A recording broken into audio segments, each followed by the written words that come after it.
o Leviatã e Bimote. A maioria das pessoas não sabe que isso está na Bíblia. Imagine um temível elefante africano de 7 toneladas, carregando em sua direção com sua tromba estendida, olhos dilatados e pernas maciças como postes batendo no chão. Não há nada entre você e ele, exceto grama plana, e seu coração bate descontroladamente. Como você escapa? O que você faz? Isso certamente faria sua adrenalina fluir. Você sabia que animais muito mais temíveis e poderosos que os elefantes africanos já vagaram pela terra? O Bimote.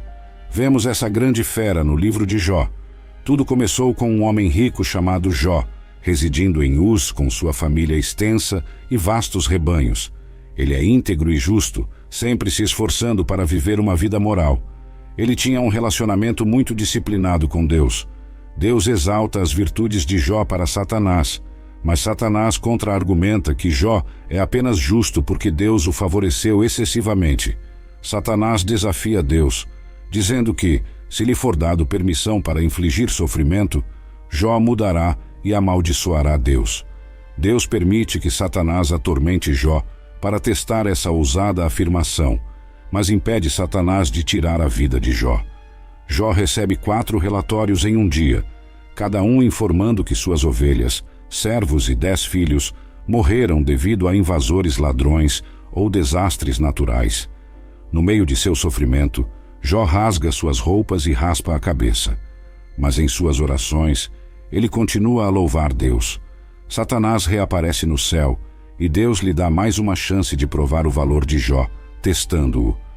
Desta vez, Jó estava lidando com algumas erupções cutâneas muito desconfortáveis. A esposa de Jó tenta convencê-lo a amaldiçoar Deus, desistir e acabar com sua vida. Mas ele a confronta e se esforça para suportar suas dores. Os acontecimentos na terra resultaram de algo que já estava ocorrendo no céu. Assim como há uma guerra na terra imediatamente após um conflito no céu, no livro do Apocalipse. Jó amaldiçoa seu aniversário, comparando a vida e a morte à luz e à escuridão. Ele deseja nunca ter nascido e que seu nascimento tivesse sido velado pela escuridão, sentindo que a vida apenas adiciona à sua agonia. Jó está perplexo sobre como um ser humano pode satisfazer plenamente a justiça de Deus, dado que os caminhos de Deus são misteriosos e além da compreensão humana. Jó é levado ao seu ponto de ruptura pelo sofrimento e, como resultado, torna-se ressentido, ansioso e aterrorizado. Ele lamenta a injustiça de Deus permitir que pessoas más prosperem enquanto ele e muitas outras pessoas honestas sofrem. Jó quer enfrentar Deus e protestar, mas não consegue encontrá-lo fisicamente. Ele acha que a sabedoria está oculta da humanidade, mas resolve persegui-la temendo a Deus e evitando o mal. No final, Deus decide intervir. Em 36 instâncias, Jó orou a Deus para ter uma conversa com ele. Seu desejo foi concedido neste ponto. Ambas as ocasiões em que Deus se comunica com Jó ocorrem no meio de uma tempestade. Há muito humor na maneira como Deus se dirige a ele. Deus lembra Jó de que ele é o Criador de tudo. Ele percorre sua excelente atividade de criar e sustentar o mundo, perguntando a Jó se ele poderia igualar esse trabalho.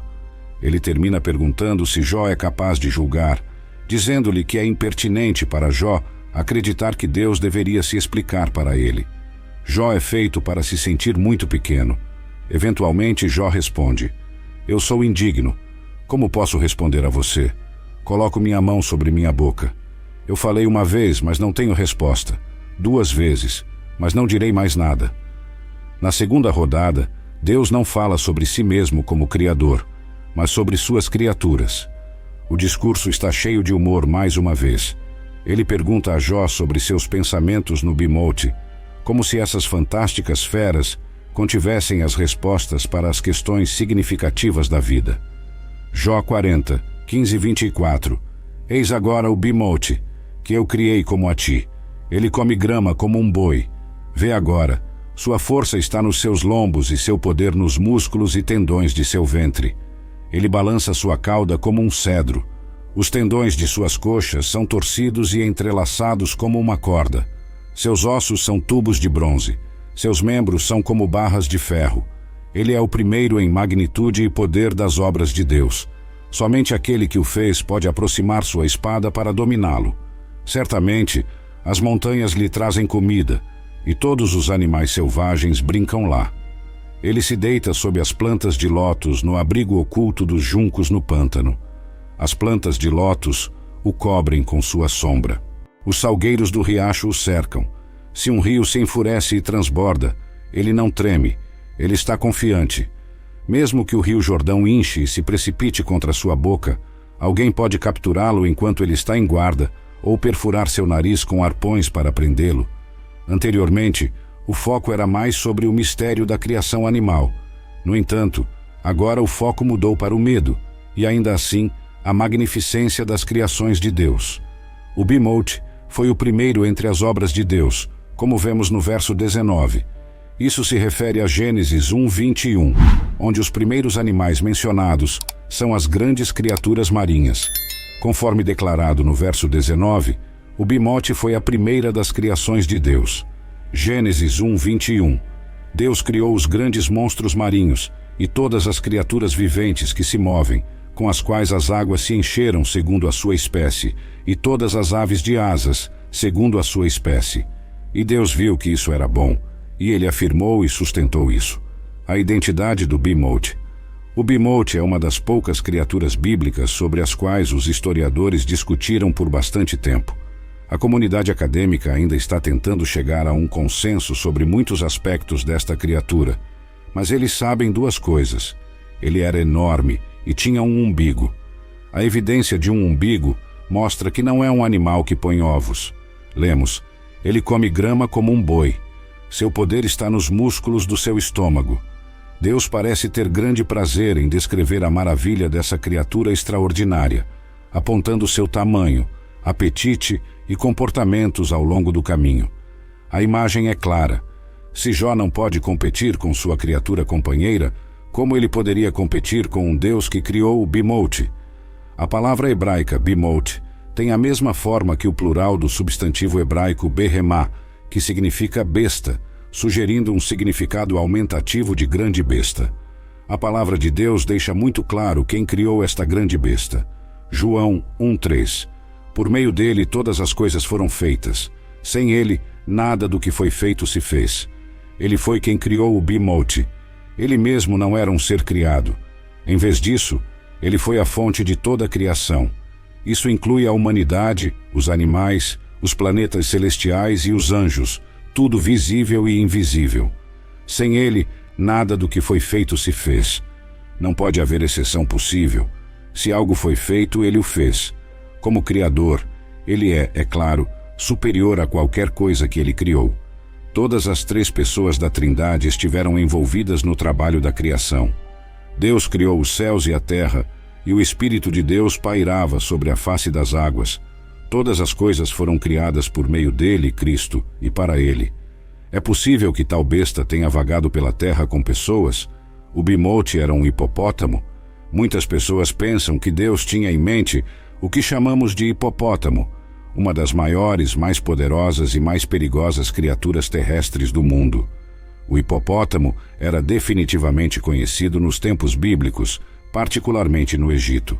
Os romanos reduziram sua população devido ao dano que causavam as colheitas.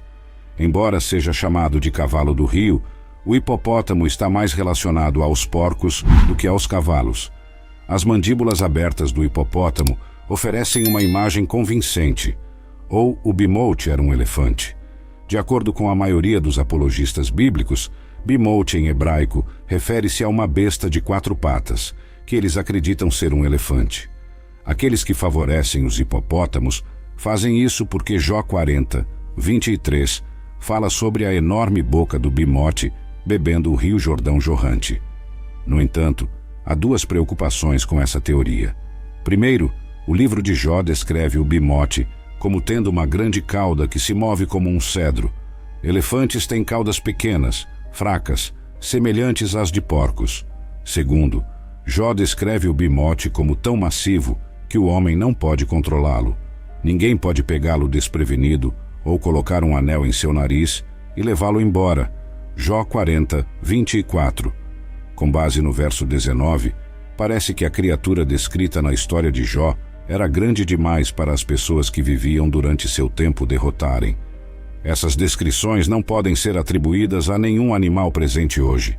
Ao longo da história registrada, os humanos caçaram e mataram elefantes e os domesticaram para vários propósitos, como trabalho e guerra, por milhares de anos. Quando o livro de Jó descreveu o Bimote como o chefe dos caminhos de Deus, tão poderoso que somente aquele que o fez pode fazer sua espada se aproximar dele, não era nenhum exagero. Vale a pena notar que a descrição em Jó não inclui qualquer menção a presas ou chifres. Isso pode implicar que não era um elefante ou um rinoceronte típico, já que essas características distintas caracterizam esses animais. Após sua conversa sobre o terrível Bimote, Deus incitou Jó a examinar outro monstro aterrorizante, o Leviatã. Comparado ao poder aterrorizante e incontrolável do Leviatã, o orgulho e a grandeza do homem não eram nada notáveis. Quanto mais humilde é o homem na presença de Deus. E esse é o ponto. Nem Jó, nem ninguém tem o direito de criticar o trabalho de Deus. Aquele que criou o Leviatã é digno de nossa reverência, temor e adoração. O que contende com o Todo-Poderoso o corrigirá. Quem acusa Deus que responda. Jó 42. O Leviatã é uma grande criatura aquática de algum tipo. A Bíblia o descreve como uma besta temível com ferocidade monstruosa e grande poder. A palavra hebraica para Leviatã tem o significado raiz de enrolado ou torcido. Isaías 27, 1 fala do Leviatã. Naquele dia, o Senhor punirá o Leviatã, a serpente fugitiva, com sua espada feroz, grande e forte, resgatando Israel de seu inimigo, até mesmo o Leviatã, a serpente torcida, e ele matará o dragão que vive no mar. Qualquer que seja esse monstro do mar, sua for no verso 19, o Bimote foi a primeira das criações de Deus. Gênesis 1, 21. Deus criou os grandes monstros marinhos, e todo ser vivente que se move, com os quais as águas se encheram, segundo as suas espécies, e toda ave de asas segundo a sua espécie. E viu Deus que era bom, e os afirmou e sustentou. A identidade do Bimote. O Bimote é uma das poucas criaturas bíblicas sobre as quais os historiadores discutiram por bastante tempo. A comunidade acadêmica ainda está tentando chegar a um consenso sobre muitos aspectos desta criatura, mas sabem duas coisas. Ele era enorme e tinha um umbigo. A evidência de um umbigo mostra que não é um animal que põe ovos. Lemos, ele come grama como um boi. Seu poder está nos músculos do estômago. Deus parece ter grande prazer em descrever a maravilha desta extraordinária criatura, apontando seu tamanho, apetite e comportamentos ao longo do caminho. A imagem é clara. Se Jó não pode contender com sua criatura companheira, como poderia ele contender com um Deus que criou o Bimote? A palavra hebraica Bimote tem a mesma forma que o plural do substantivo hebraico Behemá, que significa besta, sugerindo um significado aumentativo de grande besta. A palavra de Deus deixa muito claro quem criou esta grande besta. João 1:3. Por meio dele todas as coisas foram feitas. Sem ele, nada do que foi feito se fez. Ele foi quem criou o Bimote. Ele mesmo não era um ser criado. Em vez disso, ele era a fonte de toda a criação. Isso inclui a humanidade, os animais, os planetas celestiais e anjos, tudo visível e invisível. Sem ele, nada do que foi feito se fez. Não pode haver exceção possível. Se algo foi feito, foi ele quem fez. Como Criador, ele é, claro, superior a qualquer coisa que ele criou. Todas as três pessoas da Trindade estiveram envolvidas na obra da criação. Deus criou os céus e a terra, e o Espírito de Deus pairava sobre a face das águas. Todas as coisas foram criadas por meio dele, Cristo, e para ele. É possível que tal besta tenha vagado pela terra com as pessoas? O Bimote era um hipopótamo? Muitas pessoas pensam que Deus tinha em mente o que chamaríamos de hipopótamo, um dos maiores, mais poderosos e mais perigosos animais terrestres do mundo. O hipopótamo era definitivamente conhecido nos tempos bíblicos, particularmente no Egito. Os romanos reduziram sua população devido ao dano que causavam às colheitas. Embora seja chamado de cavalo do rio, o hipopótamo está mais relacionado aos porcos do que aos cavalos. As mandíbulas abertas do hipopótamo fornecem uma imagem convincente. Ou o bimote era um elefante. De acordo com a maioria dos apologistas bíblicos, bimote em hebraico refere-se a uma besta de 4 patas, que eles acreditam ser um elefante. Aqueles que favorecem os hipopótamos fazem isso porque Jó 40, 23 fala sobre a enorme boca do bimote, bebendo o rio Jordão que jorra. No entanto, há 2 preocupações com essa teoria. Primeiro, o livro de Jó descreve o bimote como tendo uma grande cauda que se move como um cedro. Elefantes têm caudas pequenas, fracas, semelhantes às de porcos. Segundo, Jó descreve o bimote como tão massivo que o homem não pode controlá-lo. Ninguém pode pegá-lo desprevenido ou colocar um anel em seu nariz e levá-lo embora. Jó 40, 24. Com base no verso 19, parece que a criatura descrita na história de Jó era grande demais para as pessoas que viviam durante seu tempo derrotarem. Essas descrições não podem ser atribuídas a nenhum animal presente nos dias de hoje. Ao longo da história registrada, os humanos caçaram e mataram elefantes e os domesticaram para vários propósitos, como trabalho e guerra, por milhares de anos. Quando o livro de Jó descreveu o bimote como o chefe dos caminhos de Deus, tão poderoso que apenas aquele que o fez pode fazer sua espada se aproximar dele, não era exagero. Vale a pena notar que a descrição em Jó não inclui nenhuma menção a presas ou chifres. Isso pode implicar que não era um elefante ou um rinoceronte típico, já que essas características distintas caracterizam esses animais.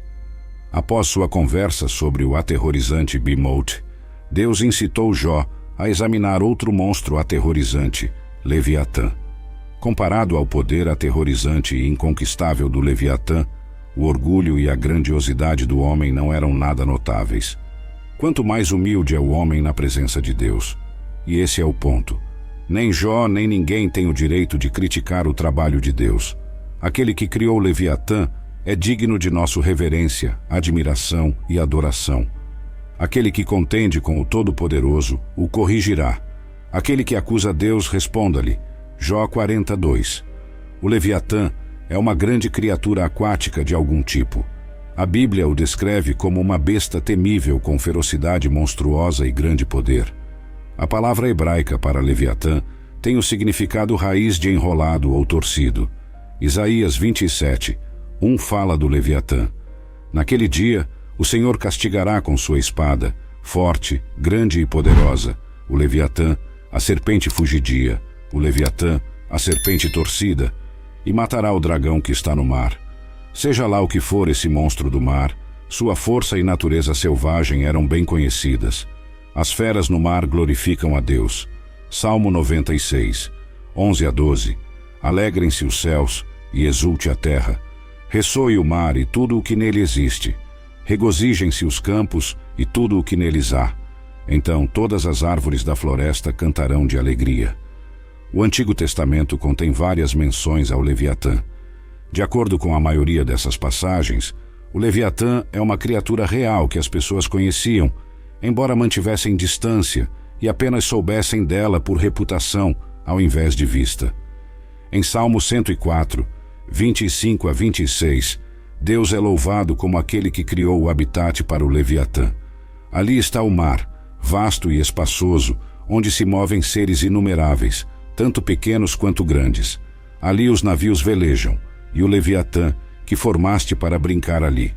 Somente um grande Deus poderia ter criado o Leviatã, e então, feito um lar grande o suficiente para ele brincar com segurança. Salmo contém uma referência semelhante à vitória de Deus sobre o Leviatã. Nesse salmo, o faraó do Egito é provavelmente o que se quer dizer. Salmo 74, 12 a 14.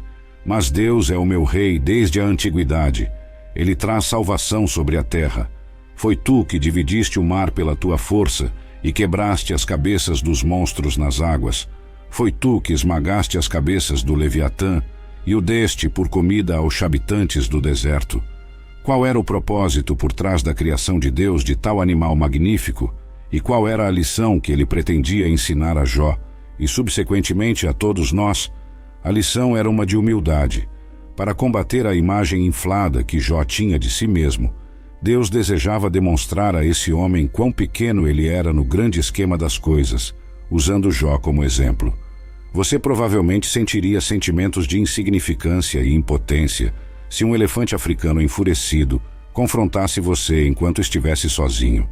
Quanto mais insignificante e assustado você se sentiria, no entanto, se um bemote estivesse carregando em sua direção, não seria natural que você procurasse a Deus por abrigo e proteção? Você não se arrependeria rapidamente de quaisquer erros que tivesse cometido? Billy Graham uma vez observou que não havia ateu em um avião em queda. Certos eventos humilham todos os homens. Deus usou esse mais significativo e mais poderoso de todos os animais terrestres. Deus utilizou o primeiro e maior e mais poderoso mamífero terrestre para ajudar a esmagar a autojustiça de Jó. Deus criou este gigante dos mamíferos para humilhar pessoas que, como Jó, deixam a vaidade inflar seu senso de grandeza e importância. Ele não pode entender Deus. Ele não pode entender o mundo animal, que dirá o mundo moral. Então, o principal ponto de Deus é: por que você está tentando disputar comigo? Jó responde que Deus é todo sábio e que nenhum plano dele pode ser frustrado. Ele agora percebe que questionar Deus era totalmente inapropriado, e ele se despreza e se arrepende em pó e cinzas. Embora o encontro com Deus tenha sido humilhante para Jó, o cerne de seu problema é tratado, pois ele está de volta ao contato com Deus novamente. O diálogo fornece um magnífico, embora inesperado, clímax para o livro. Jó 41 dá o detalhe mais sobre o Leviatã como uma criatura marinha real. Nesse capítulo, Deus descreve o Leviatã, enfatizando o tamanho, força e ferocidade do animal. Jó 41, 1-8. Podes pescar o Leviatã com anzol ou prender sua língua com uma corda. Podes colocar uma corda de juncos em seu nariz ou perfurar sua mandíbula com um gancho. Ele fará muitas súplicas a ti, implorando para ser poupado, ou falará contigo palavras mansas para te convencer a tratá-lo gentilmente. Farás um pacto ou um arranjo com ele. O levarás para ser teu servo para sempre? Brincarás com ele como com um pássaro? Ou o prenderás com uma coleira para tuas donzelas? Os comerciantes barganharão sobre ele? O dividirão entre os mercadores? Podes encher sua pele com arpões ou sua cabeça com lanças de pesca? Coloque sua mão sobre ele. Lembre-se da batalha com ele. Você não fará tal coisa imprudente novamente. Essa criatura foi mencionada pela primeira vez em Jó 3:8. Amaldiçoem-no os que amaldiçoam o dia, os que estão prontos para despertar o Leviatã. Nesse contexto, Jó refere-se a como marinheiros e pescadores amaldiçoariam a criatura ameaçadora conhecida como Leviatã. Da mesma forma, com emoção intensa, Jó amaldiçoou o dia em que nasceu. Geralmente, o Leviatã é considerado um monstro marinho mitológico, ou dragão, que aterrorizava marinheiros e pescadores. No entanto, no contexto de Jó 41, Deus não parece considerar o Leviatã como mitológico de forma alguma. Existem opiniões divergentes em relação à descrição do Leviatã. Alguns sugerem que poderia ser um dinossauro antigo, semelhante a um dragão que pode ter sobrevivido até o tempo de Jó, ou permaneceu na memória da humanidade, servindo como exemplo para Deus se referir. Por outro lado, alguns acreditam que o Leviatã é simplesmente um poderoso crocodilo neste contexto. O nome Leviatã significa o que se torce e também é usado em outros lugares interessantes na Escritura. Salmo 89, 8-10, também fala de uma serpente que estava conectada com o mar e que Deus derrotou como demonstração de sua imensa força. Essa serpente recebe o nome de Raabe, que significa orgulhosa nos versos. Ó Senhor, Deus dos exércitos, quem é forte como tu, Senhor, com a tua fidelidade ao redor de ti? Tu dominas o orgulho do mar. Quando as suas ondas se levantam, tu as fazes acalmar. Tu esmagaste Raabe como um dos feridos. Com o teu braço forte dispersaste os teus inimigos. Jó 26, 12-13 também se refere à derrota decisiva de Deus, de uma serpente fugitiva associada ao mar. Com o seu poder agitou o mar. Com a sua inteligência abateu Raabe. Pelo seu sopro os céus se tornam serenos. A sua mão fere a serpente fugidia. Lemos: podes colocar um junco através do seu nariz ou perfurar sua mandíbula com um gancho? O propósito de Deus ao fornecer a Jó seu relato sobre o Leviatã é demonstrar a Jó quão impotente ele é diante desta criatura. Não há nada que Jó possa fazer para deter esta poderosa criatura. Jó não tem chance. Isso torna a associação entre o Leviatã, obviamente algum tipo de criatura dragão, mesmo que neste contexto apenas um poderoso crocodilo, e Satanás ainda mais interessante. Satanás é frequentemente representado como um dragão ou uma serpente. Apocalipse 12:9. E foi precipitado o grande dragão, a antiga serpente, que se chama Diabo e Satanás, o sedutor de todo o mundo. Ele foi precipitado na terra e os seus anjos foram lançados com ele. Assim como Jó era impotente contra o Leviatã, como todos os homens são, ele também era impotente contra um Satanás desencadeado contra ele.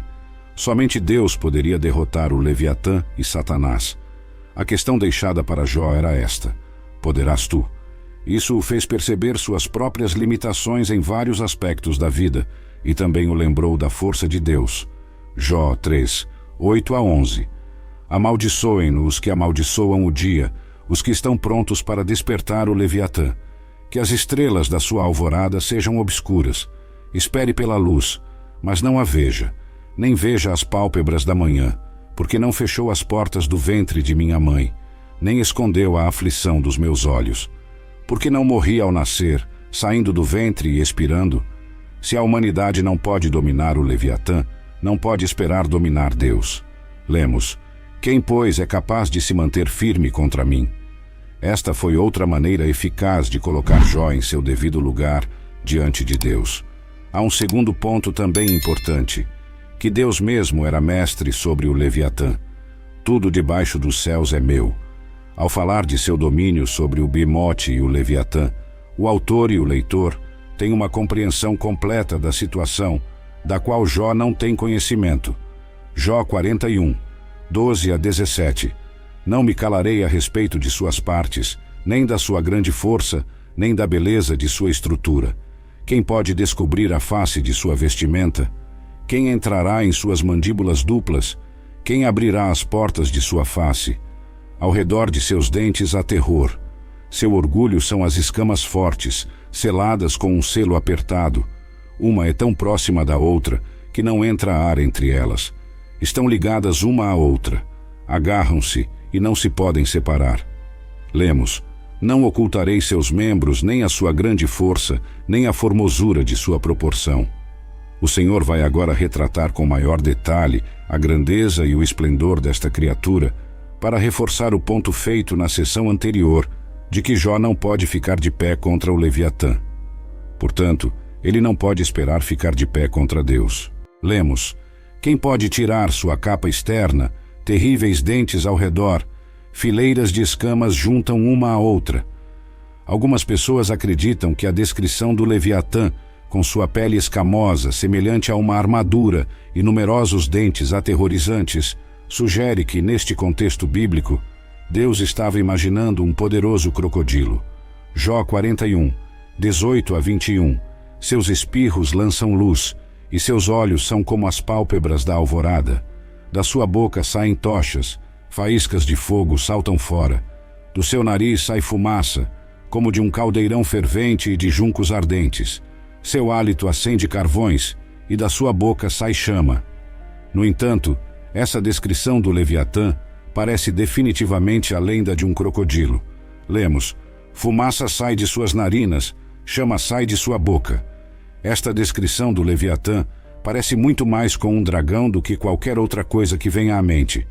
O tema do dragão aparece em uma grande variedade de civilizações e países, levantando a intrigante possibilidade de que houve uma vez um animal deste tipo que existiu na pré-história. Jó 41, 22-34. No seu pescoço reside a força, e diante dele salta o terror. As pregas de sua carne se juntam, são firmes sobre ele, imóveis.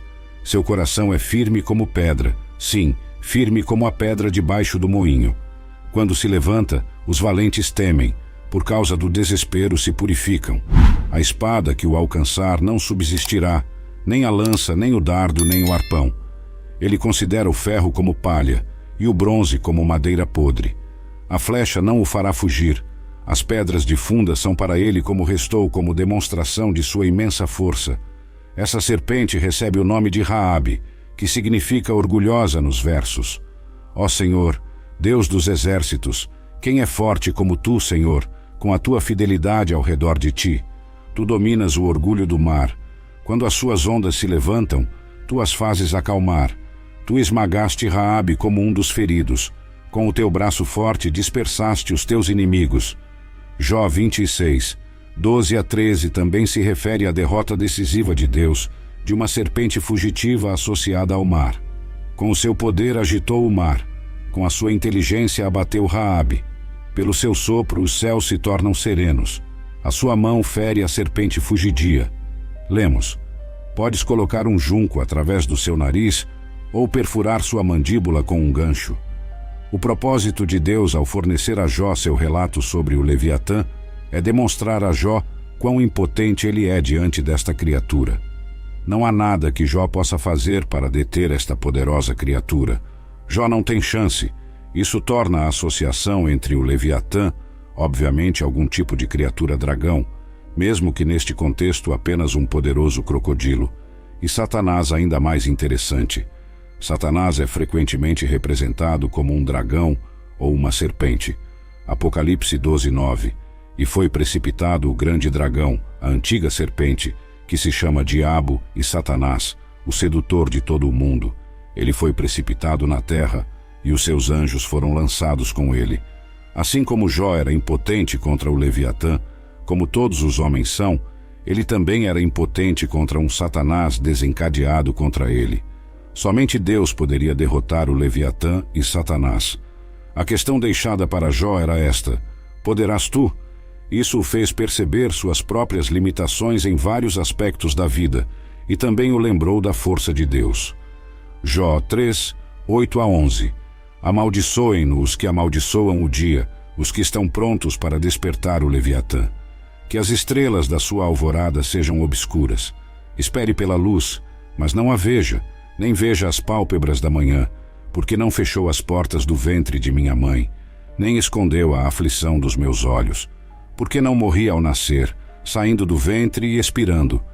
Se a humanidade não pode dominar o Leviatã, não pode esperar dominar Deus. Lemos: quem, pois, é capaz de se manter firme contra mim? Esta foi outra maneira eficaz de colocar Jó em seu devido lugar diante de Deus. Há um segundo ponto também importante, que Deus mesmo era mestre sobre o Leviatã. Tudo debaixo dos céus é meu. Ao falar de seu domínio sobre o Bimote e o Leviatã, o autor e o leitor têm uma compreensão completa da situação da qual Jó não tem conhecimento. Jó 41, 12 a 17. Não me calarei a respeito de suas partes, nem da sua grande força, nem da beleza de sua estrutura. Quem pode descobrir a face de sua vestimenta? Quem entrará em suas mandíbulas duplas? Quem abrirá as portas de sua face? Ao redor de seus dentes há terror. Seu orgulho são as escamas fortes, seladas com um selo apertado. Uma é tão próxima da outra que não entra ar entre elas. Estão ligadas uma à outra, agarram-se e não se podem separar. Lemos: não ocultarei seus membros, nem a sua grande força, nem a formosura de sua proporção. O Senhor vai agora retratar com maior detalhe a grandeza e o esplendor desta criatura, para reforçar o ponto feito na sessão anterior de que Jó não pode ficar de pé contra o Leviatã. Portanto, ele não pode esperar ficar de pé contra Deus. Lemos: quem pode tirar sua capa externa, ou terríveis dentes ao redor, fileiras de escamas juntam uma à outra? Algumas pessoas acreditam que a descrição do Leviatã, com sua pele escamosa semelhante a uma armadura e numerosos dentes aterrorizantes, sugere que, neste contexto bíblico, Deus estava imaginando um poderoso crocodilo. Jó 41, 18 a 21. Seus espirros lançam luz, e seus olhos são como as pálpebras da alvorada. Da sua boca saem tochas, Faíscas de fogo saltam fora. Do seu nariz sai fumaça, como de um caldeirão fervente e de juncos ardentes. Seu hálito acende carvões, e da sua boca sai chama. No entanto, essa descrição do Leviatã parece definitivamente a lenda de um crocodilo. Lemos: fumaça sai de suas narinas, chama sai de sua boca. Esta descrição do Leviatã parece muito mais com um dragão do que qualquer outra coisa que venha à mente. O tema do dragão aparece em uma grande variedade de civilizações e países, levantando a intrigante possibilidade de que houve uma vez um animal deste tipo que existiu na pré-história. Jó 41, 22 a 34. No seu pescoço reside a força, e diante dele salta o terror. As pregas de sua carne se juntam, são firmes sobre ele, imóveis. Seu coração é firme como pedra, sim, firme como a pedra debaixo do moinho. Quando se levanta, os valentes temem. Por causa do desespero se purificam. A espada que o alcançar não subsistirá, nem a lança, nem o dardo, nem o arpão. Ele considera o ferro como palha, e o bronze como madeira podre. A flecha não o fará fugir. As pedras de funda são para ele como restolho. Considera o tacape como palha, e ri-se do assobio do dardo. Suas partes inferiores são como cacos afiados. Ele espalha sulcos no lodo como um trilho. Faz o abismo ferver como uma panela. Faz o mar como um pote de unguento. Deixa um rastro brilhante por onde passa. Alguém pensaria que o abismo tem cabelos brancos.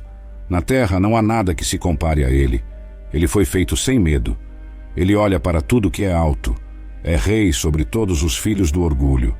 E agora, Jó, quem és tu que não ousas perturbar a fera, mas ousas resistir a mim, o Criador da fera? Tudo debaixo dos céus é meu. Portanto, quem pode ter uma reivindicação contra Deus? Nesta última descrição extensa do Leviatã, Deus falou em termos que conectaram mais intimamente o conceito de Leviatã com Satanás. Poderia ser dito de Satanás, assim como do Leviatã. Deus instruiu Jó a pensar sobre essas criaturas incomparáveis. Desta forma, Deus deu a Jó a oportunidade de examinar a possibilidade de que, sem a assistência de Deus, ele não seria capaz de resistir à força de Satanás. Jó pensava que estava sozinho durante seu sofrimento. De fato, ele se sentia sozinho.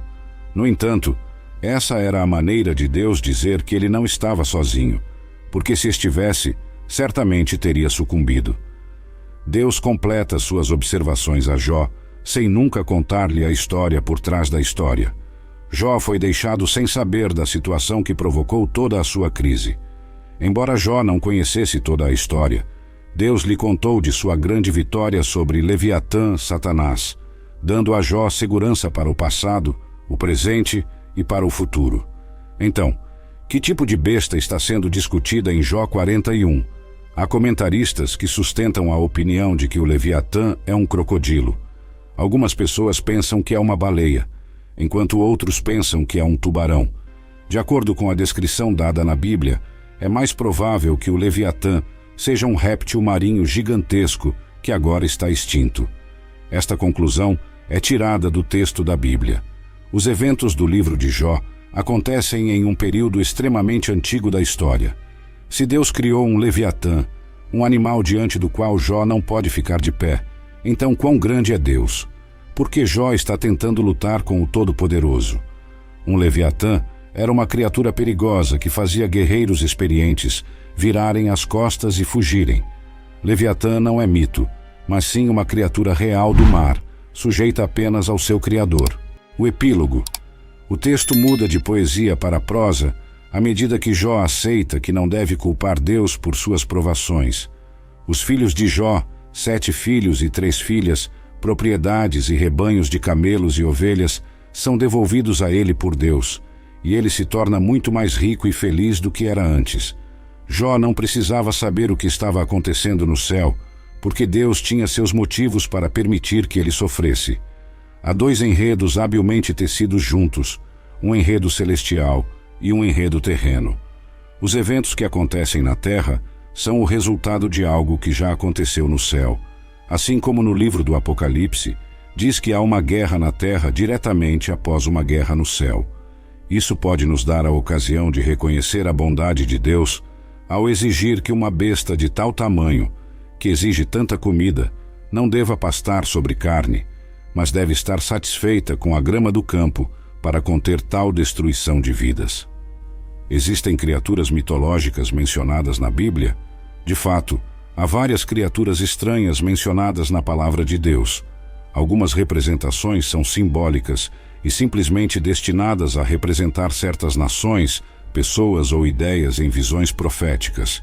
Outras partes, de fato, descrevem uma besta real, apesar de os nomes oferecidos pelos tradutores muitas vezes serem emprestados da mitologia. A versão King James contém várias menções de criaturas mitológicas, incluindo bestas em visões proféticas, dragões, criaturas mitológicas na versão King James, sátiros, bimote, nefilins. Toda a natureza glorifica Deus, e essas duas bestas honram Deus. Isaías 43, 20. Os animais do campo me honrarão, os chacais e os corujões, porque dou água no deserto e rios na terra árida, para dar de beber ao meu povo, o meu escolhido. A força desta criatura, ou qualquer criatura, é derivada de Deus, que, portanto, é a fonte de poder final com a qual não podemos contender. Deus é capaz de nos instruir e comunicar conosco através do mundo natural. Jó 12, 7 a 10. Pergunta, pois, aos animais, e eles te ensinarão, e às aves dos céus, e elas te farão saber. Ou fala à terra, e ela te ensinará, e os peixes do mar te contarão. Quem entre todos esses não sabe que a mão do Senhor fez isto, em cuja mão está a vida de todo ser vivente e o fôlego de todo o gênero humano? Pois desde a criação do mundo, os atributos invisíveis de Deus, seu eterno poder e divindade, têm sido claramente vistos, sendo compreendidos através das coisas criadas, de modo que tais pessoas são indesculpáveis. Romanos 1:20.